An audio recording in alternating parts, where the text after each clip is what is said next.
Um detetive particular foi encontrado sem vida em uma cena enigmática. Durante os anos seguintes, uma investigação prosseguiu sobre o caso, mas sem respostas. Hoje, vamos falar sobre um dos casos mais enigmáticos de Londres, o mistério de Daniel Morgan.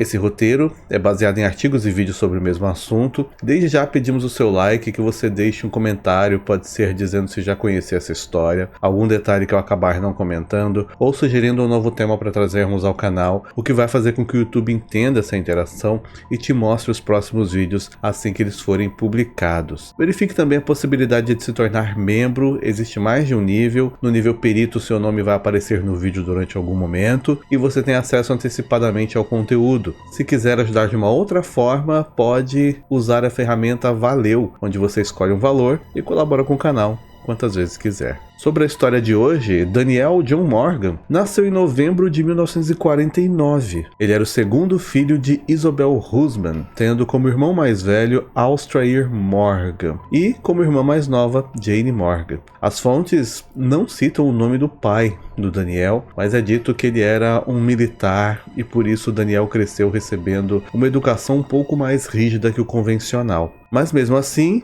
cheia de carinho e proteção, pelo menos pelo lado materno. Toda a família vivia em uma casa de campo, quase que como um sítio, no condado de Monmouthshire, localizado a sudoeste do país de Gales. E o Daniel era o tipo de criança que gostava de ficar correndo pelas áreas de mata, sempre atrás de algum animal ou brincando com os irmãos. Depois, quando cresceu e concluiu o colegial, ele se mudou para a cidade de Usk, ainda no país de Gales, e lá ele frequentou a faculdade no ramo agrícola. Após a sua formação, ele se mudou para a Dinamarca, onde ele ganhou experiência em agricultura. O Daniel sempre foi descrito como um homem extremamente inteligente, com grandes objetivos e dono de uma memória excepcional, capaz de decorar detalhes como o número do registro de carros somente ao olhar uma única vez. Aos 20 anos, ele conheceu uma jovem chamada Iris, com quem ele se casou logo em seguida. Eles tiveram 2 filhos, a Sarah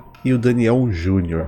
Quando foi no ano de 1984, o Daniel, ao perceber que poderia usar sua facilidade de raciocínio e inteligência, decidiu mudar drasticamente de carreira. Ele criou com um sócio e amigo, o Jonathan Rees, uma agência de detetives particulares, a Southern Investigations. Ficava no distrito de Thornton Heath, ao sul da cidade de Londres, na Inglaterra. A maior parte da arquitetura desse distrito é predominantemente vitoriana, do século XVIII, e que acaba chamando muita atenção pela beleza, a imponência e a grandiosidade de alguns edifícios situados na região. Existe até uma curiosidade sobre esse lugar onde ele fundou a empresa, que no final do século XIX, essa região passou por uma grande reforma durante o processo final de urbanização, o que possibilitou ligar 2 grandes centros, o de Londres e o de Croydon, e até hoje é considerada a maior expansão metropolitana do mundo, custando mais de 112 milhões de libras na época. Atualmente, Thornton Heath tem uma população estimada de 65 mil moradores. Essa agência de investigadores particulares do Daniel era especializada em divórcios, recuperação de bens de aluguel, compra e cumprimento de ordens judiciais, e ele se deu muito bem nesse ramo. Ele conseguiu vários clientes e estava crescendo exponencialmente. Quando foi na noite de 10 de março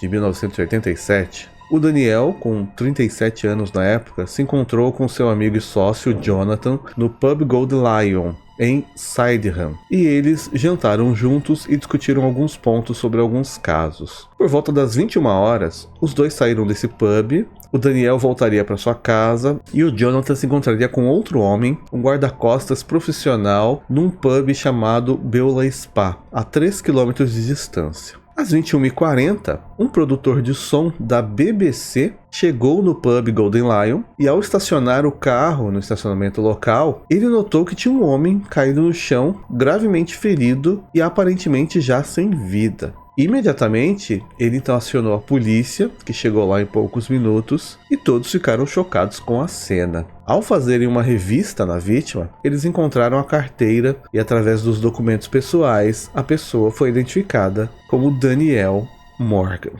O Daniel estava caído de bruços no chão do estacionamento, próximo do carro dele, e tinha um machado cravado nele, na parte do rosto. Além de mais 4 golpes feitos com o mesmo machado na parte de trás, golpes que acabaram sendo fatais. Esse machado era um modelo novo que tinha sido lançado há pouco tempo por uma empresa chamada Diamond. E ele era personalizado, com algumas tiras enroladas na alça, que é algo usado geralmente para dar aderência e evitar que as mãos suadas deslizassem sobre o cabo, deixando o machado cair. Depois que o Daniel foi encontrado nessa situação, considerada completamente assustadora, a família dele foi acionada e em pouco tempo foi determinado que o relógio dele tinha sido roubado. Mas mesmo assim foi descartado um caso de latrocínio, já que a carteira dele foi encontrada e ele tinha uma grande quantidade de dinheiro em um dos bolsos, mais de 1.000 libras, que era uma quantidade consideravelmente grande. Também foi notado que o bolso de trás da sua calça estava rasgado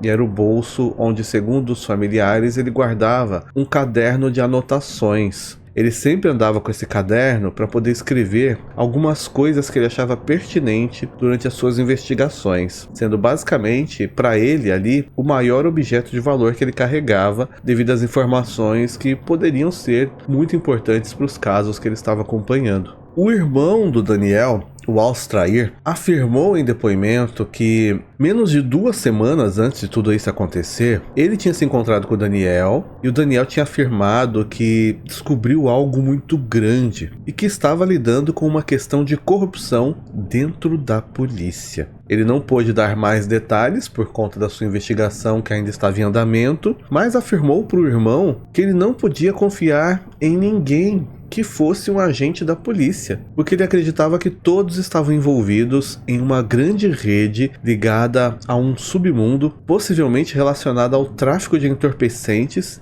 e pessoas. Desde o início do crime contra o Daniel, as evidências apontavam então que o responsável poderia ser alguém ligado aos casos que o Daniel estava investigando, ou alguém ligado diretamente a um dos seus clientes. De um modo geral, as investigações para essa história começaram um tanto quanto erradas desde as primeiras horas, porque o detetive designado para o caso foi o sargento Sid Fillery, da delegacia de polícia de Cartford. E esse homem já tinha trabalhado para a agência de investigadores particulares do Daniel, porém de maneira secreta durante o tempo que ele tinha após o seu turno policial. Devido a isso, ele não poderia assumir o caso, porque ele tinha uma relação com a vítima. Mas mesmo assim, ele permaneceu à frente das investigações nos primeiros dias, até que essa informação foi descoberta e ele foi afastado do caso. Os novos investigadores descobriram então informações que o Jonathan, o sócio, estaria envolvido, pois de acordo com as testemunhas que conviviam com os dois, o Jonathan e o Daniel, eles frequentemente discutiam sobre os casos do trabalho por terem opiniões diferentes sobre como agir com os clientes e quais casos eles não deveriam aceitar. O Jonathan chegou até a ser interrogado nas primeiras horas após o crime, mas a pessoa que o interrogou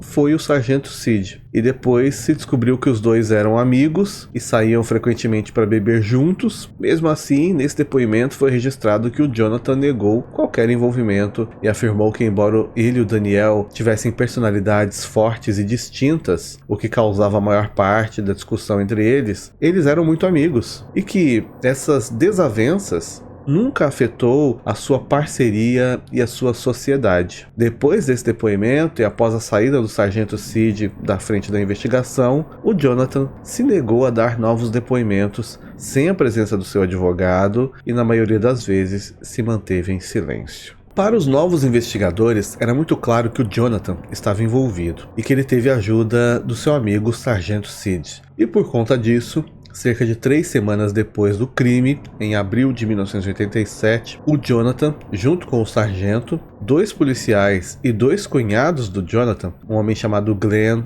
e o outro chamado Gary foram detidos por suspeita de serem os responsáveis. Porém, todos eles acabaram sendo liberados no mesmo dia porque não havia nenhuma evidência sólida que pudesse comprovar a teoria dos investigadores. Infelizmente, nas fontes não fica claro qual foi a teoria apresentada nessa acusação. Todo esse problema se deu porque a cena do crime também não foi devidamente preservada, o que causou contaminação e a exclusão de várias provas por conta disso, além de potenciais testemunhas que nunca foram identificadas ou ouvidas, e foi constatado que algumas das provas acabaram se extraviando e se perdendo antes de chegarem ao laboratório, por não terem sido acompanhadas de maneira correta como o protocolo pedia. Depois disso, o investigador do caso chegou a se apresentar em um programa de TV chamado Crime Watch e fez a reconstrução da história, que foi transmitida em nível nacional. Durante uma entrevista, o mesmo investigador chegou a expressar a sua preocupação porque ele tinha encontrado evidências de que o caso estava comprometido devido a uma grande corrupção vinculada a essa história. E ele alegou que fez um pedido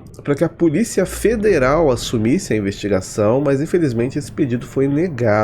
Ele também pediu para que qualquer pessoa que tivesse uma evidência ou testemunha entrasse em contato para ajudá-los, mas nada disso funcionou. Cerca de um ano depois, em abril de 1988, um novo inquérito foi aberto depois que uma testemunha se apresentou, um homem chamado Kevin Lennon. Esse Kevin tinha trabalhado como contador da agência de investigações do Daniel e do Jonathan. E ele afirmou que poucos dias antes do crime, o Jonathan teria tido uma conversa com ele, no qual afirmou que pagaria cerca de 1.000 libras para que 3 policiais de Catford eliminassem o seu sócio Daniel. O Kevin chegou a testemunhar diante de uma juíza, dizendo que o Jonathan falou diversas vezes de maneira fria e calculista que queria que o Daniel desaparecesse para que ele pudesse colocar o seu amigo Sid como sócio no lugar do Daniel, pois só assim ele conseguiria fazer os negócios crescerem. Mas esse testemunho não foi levado adiante por falta de evidências ou outras testemunhas que corroborassem com o que ele falou. Era apenas a palavra dele, sem nenhum tipo de prova.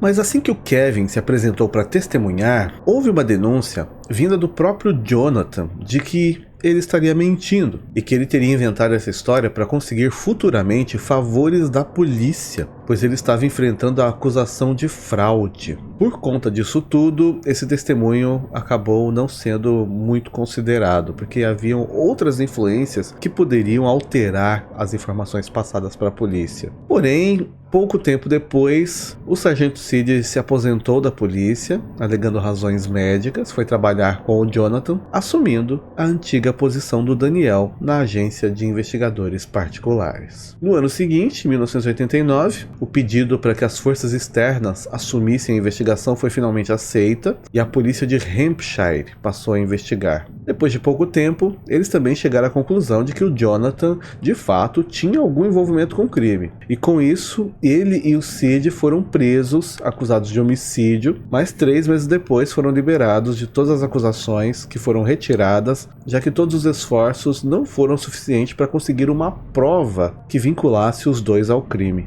Durante então os anos seguintes, o caso ficou parado por falta de evidências. Somente em 1998, 11 anos depois, uma terceira investigação se iniciou. Foi conduzida dessa vez pelo vice-comissário assistente da Polícia Metropolitana e chefe do esquadrão anticorrupção da Scotland Yard, um homem chamado Roy Clark. Ele sabia que para ter sucesso, a investigação tinha que ser secreta, porque ele sabia que de alguma maneira, tanto o Jonathan quanto o Sid estavam com acesso ao sistema da polícia, de maneira que comprometia qualquer investigação convencional, e por isso eles estavam sempre um passo à frente durante as investigações que foram conduzidas. Esse Roy conseguiu então uma autorização para grampear todo o escritório do Jonathan, e uma operação minuciosa foi feita para serem instalados gravadores e câmeras escondidas no escritório dele. E embora durante meses nada relacionado ao caso Daniel tenha surgido ou tenha sido comentado por eles, houve um outro crime cometido. Durante essa investigação, se conseguiu evidências de que o Jonathan tinha contato com jornalistas da News of the World, um jornal e revista de fofoca. E como ele tinha acesso ao sistema da polícia, ele simplesmente escolhia histórias chocantes ou casos relacionados a pessoas famosas e vendia essas histórias para tabloides. O Jonathan também teria cometido pequenos crimes como favores para jornalistas. Durante uma reunião, o Jonathan comentou com um cliente que ele plantaria substâncias ilícitas nas coisas da ex-esposa do cliente, pois assim ele poderia ficar com a guarda do seu filho. Por conta disso, o Jonathan e mais um amigo policial que o estava ajudando nesse caso foram presos e acusados de conspiração. Em dezembro de 2002, ambos foram considerados culpados por tentar perverter o curso da justiça. O Jonathan recebeu uma pena de 7 anos e o amigo policial dele 4 anos de detenção.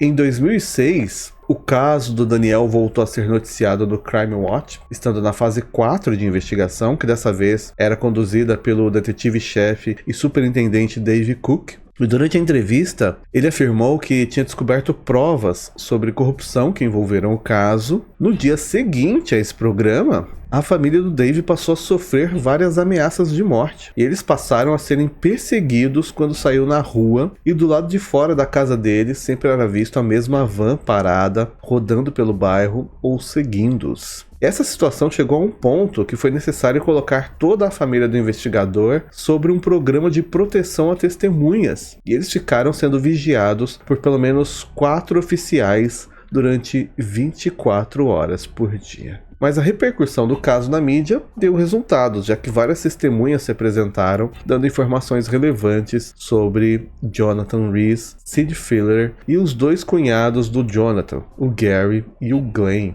os mesmos acusados 3 semanas depois do crime. Com essas novas informações, a investigação apresentou uma nova teoria. Acontece que poucas semanas antes do crime, uma empresa de leilões de carros tinha solicitado à agência de investigação do Daniel e do Jonathan que eles lhe fornecessem segurança para um trabalho de transporte de dinheiro. Mas isso não era a especialização deles. Então o Daniel negou o serviço. Porém o Jonathan aceitou sem o Daniel saber. E o Jonathan ainda contratou alguns policiais para ajudá-lo nessa tarefa. No dia marcado, o Jonathan, com um grupo de policiais, tinha recebido uma quantia de mais de 18 mil libras, que deveriam ser levadas até um banco durante a noite. Mas ao chegar nesse banco, tudo estava fechado, então o Jonathan decidiu voltar para casa com o dinheiro e na manhã seguinte ele levaria para a agência e concluiria o serviço. Mas no meio do caminho, ele alegou que foi abordado por ladrões que jogaram spray de pimenta nele e levaram todo o montante em dinheiro. Esse suposto roubo nunca foi solucionado, esse dinheiro nunca foi encontrado, mas a empresa de leilões exigia que o valor fosse ressarcido, obviamente. Alguns acreditam que na verdade isso foi um golpe bem elaborado pela própria empresa contratante, a própria empresa de leilões, mas por falta de provas, isso não pôde ser confirmado. O Jonathan concordou que devolveria o dinheiro, mas o Daniel, que tinha sido contra o serviço desde o início, se recusou a tirar esse dinheiro do valor que eles tinham da sociedade para arcar com esses custos, já que era um trabalho que ele não tinha aceitado. Todos os envolvidos foram acusados e chegou a se marcar um julgamento, mas tudo era baseado em testemunhos, e novamente, por falta de evidências sólidas, o caso foi arquivado. Uma investigação chegou a comprovar que o caso completo do Daniel foi comprometido porque o Sid Fillery, que era na época sargento, junto com uma rede de policiais corruptos, teriam comprometido toda a história de maneira proposital, e por conta disso não havia evidências capazes de ligá-los ao crime, já que os criminosos estavam dentro da polícia. Em 2011, foram novamente reunidas provas para que o Jonathan e o Sid fossem julgados, mas novamente a história não teve desenvolvimento e os acusados foram absolvidos. No decorrer dos 5 inquéritos desse caso, foram reunidas mais de 750 mil documentos associados ao crime, mas a maioria deles era sugerindo ações incriminatórias que o Jonathan, o Sid e policiais corruptos tinham feito com supostas evidências que foram perdidas. E por não terem base em nenhuma evidência real, foram consideradas pouco confiáveis para serem levadas ao júri. Em março daquele mesmo ano, 2011, durante uma reorganização do galpão da delegacia, foram encontradas 4 caixas de material que nunca tinham sido analisadas e nem divulgadas pela defesa. O 6º inquérito foi então aberto em 2013, o primeiro, que era independente, sobre a administração da ministra do Interior Theresa May, com o intuito de averiguar qual foi o verdadeiro envolvimento da polícia no crime e como a corrupção comprometeu o caso. Em julho, ele foi assumido pela baronesa O'Loan e durante os anos seguintes, eles se empenharam em conseguir provar que o Daniel tinha sido vítima de uma rede de corrupção após a descoberta de algo que comprometeria esse sistema. Um caso apontado como semelhante foi o do Stephen Lawrence, que ocorreu em 93 e só em 2014 foi divulgada a confirmação de que a história dele estava ligada às supostas corrupções da polícia metropolitana. E ainda mais estranho era o fato de que evidências substanciais indicavam que a história dele também estava ligada ao crime contra o Daniel. Em 2014, Jonathan Rees e Sid Fillery e os cunhados do Jonathan entraram em um processo contra a polícia devido a diversas vezes que eles foram presos, ficaram detidos ao longo dos anos, além de terem sido repetidas vezes acusados sem evidências que comprovassem o seu envolvimento. Em 2019, o Sid acabou recebendo o valor de 25 mil libras por danos provisórios, enquanto Jonathan e os cunhados receberam 414 mil libras de indenização. Os resultados das investigações independentes, que se iniciaram em 2013 e deveriam ser divulgadas em maio de 2021, foram adiados para serem revisados por questão de segurança nacional e direitos humanos. Em 15 de junho de 2021, um relatório foi divulgado ao público e pela primeira vez foi admitido que de fato a polícia metropolitana foi institucionalmente corrupta, enquanto conduzia as investigações de Daniel Morgan. Com essas informações, em dezembro de 2021, a família do Daniel entrou com uma ação legal contra a polícia, alegando prevaricação em cargo público e violação das leis dos direitos humanos. Quando foi em julho de 2023, a família fez um acordo financeiro, mas os termos e as condições desse acordo foram mantidas em total sigilo. Em maio de 2023, a polícia divulgou que tinha encontrado documentos muito relevantes para o caso Daniel trancados em um armário, mas não deram mais detalhes nem de como chegaram a esses documentos e nem o que tinha sido encontrado. Nessa mesma divulgação, a polícia pediu desculpas para a família do Daniel, o que foi feito pela primeira vez, assumindo completamente a culpa de uma má investigação e má conduta na época em que o crime do Daniel foi cometido. O homicídio do Daniel já completou mais de 37 anos e ainda continua sem solução, se tornando o crime não resolvido mais investigado da história da polícia de Londres, custando mais de 30 milhões de libras. Acredita-se que o caso de fato nunca será solucionado, já que a maioria das evidências físicas foram comprometidas desde as primeiras horas após o crime. Sobre o Jonathan e o Sid, os dois tiveram uma longa carreira de detetives particulares, atualmente estão em liberdade e sempre mantiveram suas declarações de inocência. Já a história do Daniel, então, continua em aberto, com uma estranha história onde não se sabe nem ao menos quem exatamente foi o culpado pelo crime, quem supostamente encomendou o crime e quem supostamente fez alterações de provas que poderiam solucionar o caso. Obrigado por assistir até aqui, por enquanto é só e até mais.